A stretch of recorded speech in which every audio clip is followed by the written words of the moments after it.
Labdien, man draugi, mani sauc Gudra, un tas ir mans otrais video pa LEGO Minecraft.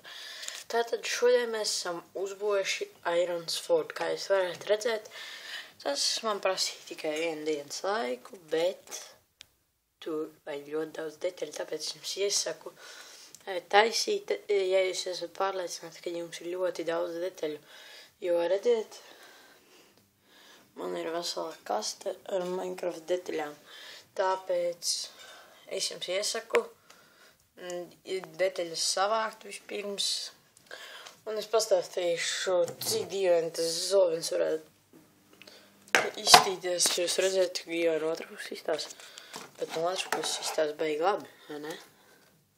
Tā ir man taisnība. Tātad šis zobens ir tikai smukumam. Bet arī var uztaisīt no abām pusēm, bet tad tiešām ir ļoti daudz detaļu, ļoti liela pacietība. Tātad paldies, kad skatījāties manu video, atcerieties uzspiest like vai subscribe. Paldies, man draugi! Atā!